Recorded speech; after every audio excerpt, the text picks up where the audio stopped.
नमस्कार, my name is Gajendra Dutt Sharma and you are watching English. और आज इस वीडियो में जिस पोम को एक्सप्लेन करेंगे उसका टाइटल है if you forget me bye Pablo Neruda. Pablo Neruda is Chilean poet. Chilli जो कंट्री है वहाँ के है ये, और he was a senator also, just like he was member of the parliament. सो वहाँ पे कम्युनिस्ट पार्टी को बिलोंग करते थे, और उसमें when there was the fall of communism उसमें इनको एग्जाइल भी मिली, मतलब 13 मंथ्स के लिए इनको बाहर कंट्री से बाहर भी भेज दिया गया था। उसी ड्यूरेशन में इन्होंने ये पोम लिखी थी 1952 में। या तो ये पोम किसको एड्रेस की गई, उनकी अपनी जो बिलवेड थी ये मैटिल्डे उरुशिया, या फिर जो उनकी बिलवेड कंट्री जब ये एग्जाइल में थे। अब एग्जाइल में ये इनसिक्योरिटी रहती है कि when I am out of the country so my country में फेल मी, माई कंट्री में फॉरगेट मी। तो वो जो इनसिक्योरिटी है वो इनसिक्योरिटी आप उसको समझ लीजिए, या फिर इनसिक्योरिटीज इन लव, उसको यहाँ पे इन्होंने एक्सप्रेस किया हुआ है। Love and loss, it is all about love and loss. जो थीम है, बेसिक थीम, वो love and loss, reciprocal nature of love, give and take. If you love me I shall love you back. Modern definition है love की, जो loss जो कि reciprocal nature of love को express करती है। इसमें वो वाली बात या वो जो कॉन्सेप्ट लव की कि यार वेदर यू लव मी और not, whether you I get the same feelings in return और नॉट, मैं फिर भी तुझे चाहूँगा, तू मुझे चाहे ना चाहे लेकिन मैं फिर भी तुझे चाहूँगा। तो उस कॉन्सेप्ट को यहाँ पे उन्होंने बिल्कुल नेगेट किया हुआ है, और कि अगर अफेक्शन है तो it should be from both side, it should be reciprocal. तो वो एक वार्निंग भी है यहाँ पर, और अपनी जो फीलिंग्स हैं उनका एक्सप्रेशन भी है। पोम की जो पहली लाइन है वो भी इसके टाइटल का कंटिन्यूएशन है। If you forget me I want you to know this. ये जो पहली लाइन है I want you to know this, तो कई बार तो ये भी था कि पहले पूरा टाइटल यही था if you forget me I want you to know this, लेकिन बाद में ये title I want if you forget मी ही रह गया। तो दोनों तरीके से आप समझ सकते हो कि उनकी फीलिंग्स अपनी कंट्री के लिए, और इनसिक्योरिटीज़ जिसको कि जब वो एग्जाइल में थे तब उनको फील हो रही थी कि यार जब मैं वापसी जाऊंगा एग्जाइल से तो क्या मुझे वही प्यार मिलेगा, क्या मुझे वही रिकग्निशन मिलेगी, मेरी कंट्री कहीं मुझे भूल तो नहीं जाएगी। तो फिर मैं अपनी कंट्री को कह देना चाह रहा हूँ कि भाई अगर तुम मुझे भूलोगे तो मैं भी भूल जाऊँगा फिर, ये समझ। और दूसरे तरीके से अपनी बिलवेड के, तो एक यूनिडायरेक्शनली इसको लीजिए आप, बिलवेड वाला कॉन्सेप्ट प्राइमरी रखिए और कंट्री वाला समझते चले जाइए। कहाँ से शुरुआत की है? If you forget me I want you to know one thing. अब अगर आप भूलते हो मुझे तो एक बात याद रख लीजिए, एक चीज़ मैं आपको बता देना चाह रहा हूँ। You know how it is, you know how it is मतलब this is the nature, this is the nature of love these days. और जो कि है क्या? Reciprocal. If love is there so it should be reciprocal, otherwise सनम तू है हर जाए तो अपना भी तो और सही, और तू नहीं तो और सही, और नहीं तो और सही। ये उस फिलॉसफी की बात है। यहाँ पुरानी फिलॉसफी थी कि भाई तू चाहे ना चाहे हम फिर भी तुझे चाहेंगे, वो वाली बात यहाँ पे नहीं है। यहाँ पे सिंपली यही है कि अगर तुम नहीं तो फिर हम तुमसे पहले नहीं, ये समझ लेना। इफ़ यू फॉरगेट मी तो एक बात ध्यान रख लेना, और चीज़ें ऐसी ही हैं, this is how it is. मैं कुछ नया नहीं कह रहा हूँ, ये दुनिया ऐसी है, रीत ऐसी है। क्या है वो? If I look. अब पहले स्टैंजा में उन्होंने क्या है कि पूरा जो रोमांटिक फीलिंग्स हैं अपनी बिलवेड के लिए वो एक्सप्रेस की हैं, बाद में ये वार्निंग वाला बाद में आएगा। If I look at the crystal moon at the red branch of the slow autumn at my window. अब ये क्या है कि तुम्हें याद करने के लिए एक छोटा सा ट्रिगर चाहिए। अब यहाँ पे दूसरी बात ये भी समझ लीजिए कि अगर जो ट्रेडिशनल कॉन्सेप्ट है लव का कि भाई तुम्हें याद करने के लिए मुझे कोई ट्रिगर चाहिए नहीं, you are always in the realm of my heart, तो तुम तो मेरे हमेशा दिल में हो, तुम्हें याद करने की जरूरत थोड़ी है, तुम्हें भूले ही कहाँ जाता है। यहाँ पे दूसरा कॉन्सेप्ट है कि मुझे एक जरा सा भी कुछ भी ट्रिगर चाहिए, जब भी मैं इसको देखता हूँ, उस चीज़ को देखता हूँ, ये देखता हूँ, वो देखता हूँ, मुझे तुम्हारी याद आ जाती है, तुम्हारा जो एहसास है वो उसको फील करने लगता हूँ। वो कैसे? If I look at the crystal moon. अब क्रिस्टल मून जैसा फुल मून होता है, at the red branch of the slow autumn, वो जो स्लो ऑटम है, जो स्लो विंटर का एहसास उन जो प्लांट्स पर, उन ट्रीज पर, वो जब मैं अपनी विंडो से बाहर देखता हूँ। If I touch near the fire, fire जैसे एक पैशन भी समझ लीजिए यहाँ पे, पैशन ऑफ लव। द इम्पैल्पेबल ऐश, इम्पैल्पेबल मतलब that can not be touched, जिसको फील किया जा सकता है। ऐश और the wrinkled body of the log. बाहर जब मैं देखता हूँ तो एक बहुत जो छोटे छोटे पार्टिकल्स हवा में, या वो जो wrinkled body of the log. अब ऐसा समझ लीजिए जैसे हम बाहर जब हम साथ में थे उस ऑटम सीजन में, जब हम दोनों साथ साथ चल रहे थे, तो वो जो नेचर की जितनी भी मैनिफेस्टेशंस थी, उन मैनिफेस्टेशन के साथ हमारी यादें जुड़ी हुई हैं। वो जो उस वुडलैंड एरिया, उसमें घूमना फिरना, वो जो लकड़ी के लट्ठे पड़े हुए उस पर बैठना, वहीं जो ठंड में उन लकड़ियों को जला करके हाथ सेकना, और उसका जो राख उड़ती है और वो हवा में घुल जाती है, उसका एहसास करना। अब ये सारी चीज़ें क्या हैं कि वो मुझे तुम्हारी याद दिला। Everything carries me to you.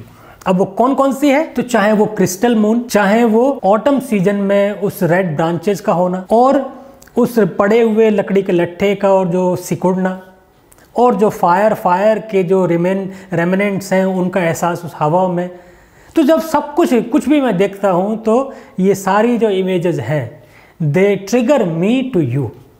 मुझे तुम्हारी याद आ जाती है, तुम्हारा एहसास आ जाता है। मतलब क्या है कि इनका प्यार उस तरह का है, he needs a trigger to remember his beloved. His beloved is always not there in his heart. हर चीज़ को देख करके। अब ये खैर नॉर्मल तो यही है, वो पोएटिक था, नॉर्मल असली तो यही है। आपके माइंड में बहुत सारी इमेजेस होती हैं, सबकॉन्शियस माइंड में हमारे सब बहुत ज़्यादा इमेजेस होती हैं, और वो अगर कभी उससे सिमिलर कुछ हमें प्रेजेंट में मिलता है तो हमारा माइंड तुरंत उनको याद कर लेता है। जैसे आप कोई भी आप पुराने टाइम में कोई सॉन्ग के साथ कोई आपकी यादें जुड़ी हुई हैं, और आज भी अगर उस सॉन्ग को बजता हुआ आप सुनते हो तो वही जो सीन है वो सीन आपके फ्लैशबैक पर रिक्रिएट हो जाता है। तो इसका मतलब क्या है कि वो जो सबकॉन्शियस स्टेट में जो हमारी इमेजेस हैं उनको एक ट्रिगर चाहिए कॉन्शियस स्टेट में आने के लिए। उसी चीज़ को यहाँ पे वो कह रहे हैं कि वो हमारा जो बिताए हुए सारे जो पल थे, सारी जो यादें थीं, जितने भी एक हैप्पी मोमेंट्स थी, रोमांटिक मोमेंट्स थी, उनमें से किसी भी तरह की इमेज को अगर मैं दोबारा से पाता हूँ प्रेजेंट में, सो all these images get me to you, carry me to you। मुझे तुम्हारा एहसास हो जाता है। As if everything that exists, aromas, light, metals, were little boats that sail toward the isle of yours, wait for me। और everything, और यहाँ पे यही चीज़ नहीं, जो भी चीज़ है, जिस चीज़ का भी एग्जिस्टेंस आप फील करते हो, चाहे वो एरोमाज, किसी भी तरह की fragrances, light, sunlight, moonlight, whatever, metal से आप समझ सकते हो जस्ट गिफ्ट्स दिए थे, जो भी थे, तो किसी भी तरह की एनीथिंग और everything that is related to our relationship are the little boats through which I sail to the realm of yours. तुम जहाँ पर भी हो, जिस तरह से भी हो, तुम्हारे जैसे एक बोट के थ्रू सेल करके, बोट के थ्रू जो फेरी करके आप अपने डेस्टिनेशन पर जाते हो। तो you are my destination and then the way is of the ocean and boats are the little images, the images of everything। वो images मुझे ट्रिगर करते हैं तुम्हारे एहसास दिलाने के लिए। उसी तरीके से है जैसे आप छोटी बोट में बैठ करके और किनारे उस पार, नदी के उस पार या फिर ओशन के उस पार अपने उस डेस्टिनेशन की तरफ जाते हो। तो you are my destination and then the way is of the ocean and then these images are the small boats, I take the boat and sail to it। ऐसी कोई इमेज है ही नहीं जो कि मैं उसको देखूं, फील करूं, एहसास करूं और तुम्हारी याद ना आए। कहने का मतलब ये है, towards those isle of yours that wait for me. Isles of yours, जैसे कि ओशन के थ्रू आप ओशन को पार करके उन आइलैंड पे जाते हो। तुम्हारा एग्जिस्टेंस जो है वो मेरे लिए वो एक किंगडम की तरह है। उस किंगडम तक पहुंचने के लिए मुझे उन छोटी छोटी यादों को नाव बना करके और उसके थ्रू तुम्हारे पास मैं पहुंचता हूँ। This kind of emotions I have for you. एक तो यहाँ पे बता दी। अब इस पोम में दूसरा टर्न आ जाएगा। टर्न किस बात का? जैसे यू टर्न है, अब वो वार्निंग वाला जो sense. Well now if little by little you stop loving me, I shall stop loving you little by little। My passions for you, my emotions for you are of purest kind। कुछ उसमें है ही नहीं ऐसा। लेकिन अगर धीरे धीरे धीरे धीरे मुझे एहसास हुआ कि you are forgetting me, तो समझ लेना उसी धीरे धीरे धीरे धीरे मैंने भी तुझे भुला दिया। अपने आप को भूला हुआ समझ। ये एक वार्निंग समझो या फिर इस रेसिप्रोकल नेचर ऑफ लव उसको समझिए। मतलब if you believe in the concept of love so you should also believe in the concept of reciprocal approach of love, reciprocal aspect of love. If suddenly you forget me, do not look for me, for I shall already have forgotten you. धीरे धीरे और अचानक किसी भी तरीके से वो जो एक्ट है फॉरगेटिंग का, वो चाहे प्रॉम्प्ट हो, सडन हो या ग्रेजुअल हो, उसी तरीके से रेसिप्रोकल तरीके से रिस्पॉन्ड होगा. If you forget me bit by bit, I'll also forget you bit by bit. If you forget me suddenly, सो समझ लीजिए कि I have already forgotten you. This is what I believe in. This is the kind of trust in love that I have for you. ये समझ लेना. I am not wasteful, I don't want to be wasted in love. ये वो concept है, modern concept, कि मैं I can not waste my self in love. I keep on loving and then you do not love me back. So I don't believe in this theory. ये अगर तू भूल गई तो फिर समझ लेना मैं तुझसे पहले भूला हुआ. If you think it long and mad the wind of banners that passes through my life and you decide to leave me at the shore of the heart where I have roots. अब अगर तुझे ऐसा लगता है, if you think it long and mad, मतलब if you think that enough is enough, I have had longer relationship with this person, Now it is unreasonable, unjustified to stay with this person.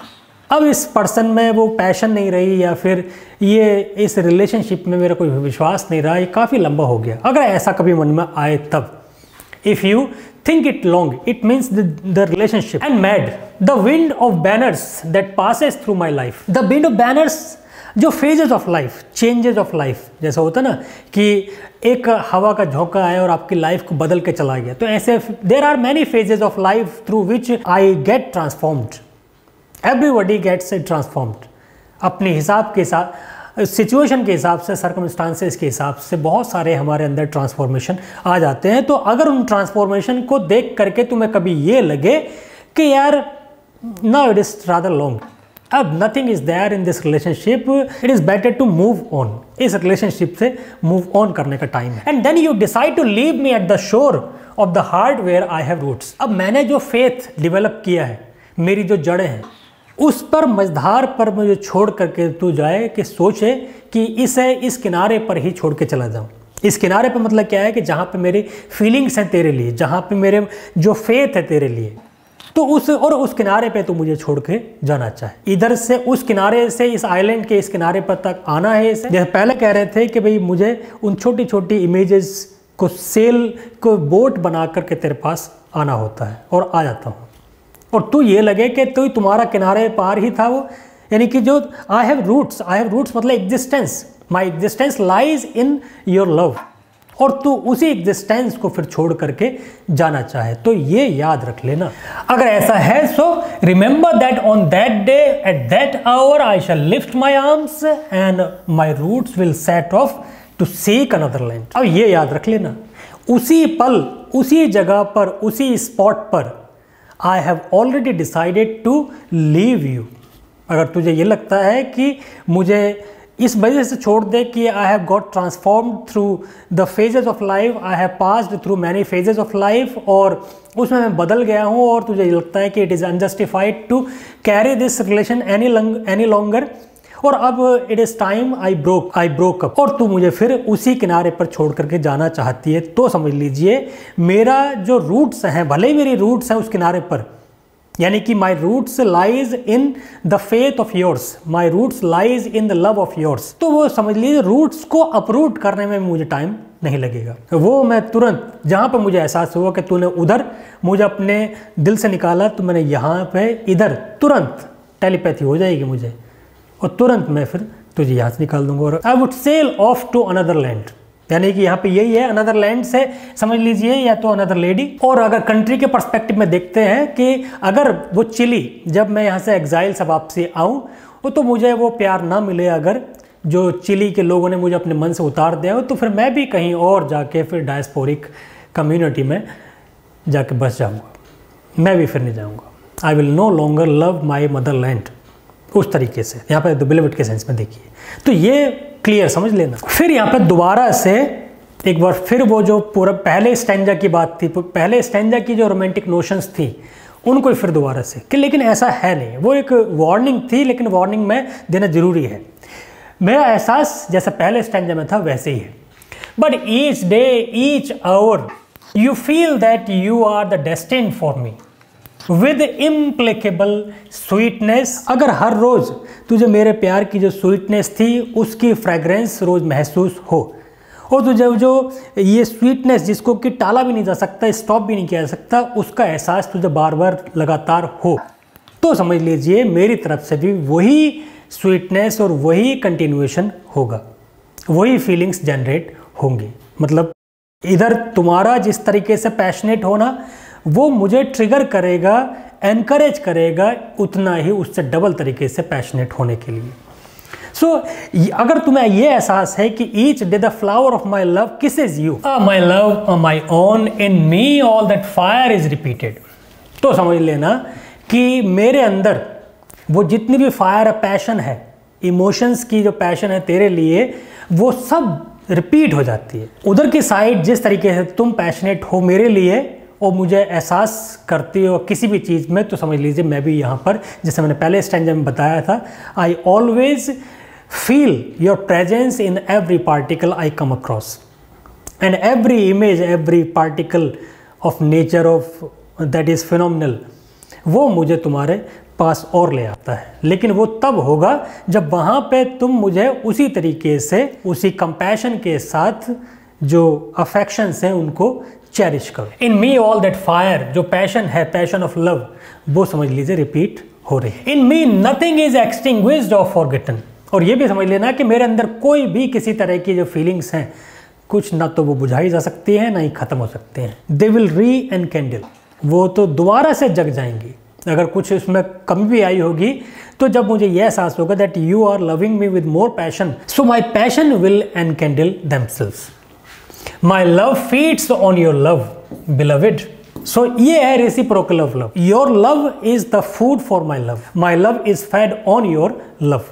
My emotions, the patience of my love is directly proportionate to the passions of your love. The more you love me, the stronger will be my passions for you. So my love feeds on your love, beloved, and as long as you live, it will be in your arms without leaving mine. As long as you live it. और इस तरह की जो affection है, इसको अगर जितने time तक तुम्हें लगता है कि you live it, you are cherishing, the longer you cherish it, cherish my company, cherish my love, cherish my feelings for you, तो समझ लीजिए उतनी ही तरीके से मेरी तरफ से भी रेसिप्रोकल रिस्पॉन्स होगा। सो beloved, as and as long as you live, it will be in your arms without leaving mine. तो फिर ये जो पैशन है, पैशन भी वो हमेशा everlasting, it will remain everlasting as long as you live. तुम्हारे जीते जी जब तक जियोगी तब तक मेरा जो अफेक्शन है तुम्हारे लिए वो एज इट इज बना रहेगा, उसमें कोई कमी नहीं आने की। सो इस पोम में, so that is all for now, ये जो रेसिप्रोकल अप्रोच है, रेसिप्रोकल नेचर है लव का, ये जो मॉडर्न डेफिनेशन ऑफ लव की, उसको इस पोम में बड़े ब्यूटीफुली उन्होंने एक्सप्रेस किया हुआ है। Hopefully I made some sense in the explanation of this pome. Like and share this video among all other students who are pursuing there PG and UG, क्योंकि ये पोम यूजी और PG के English literature के syllabi में prescribe. And if you are watching this video for the first time, subscribe to the channel also so that you don't miss these videos. Thank you so much.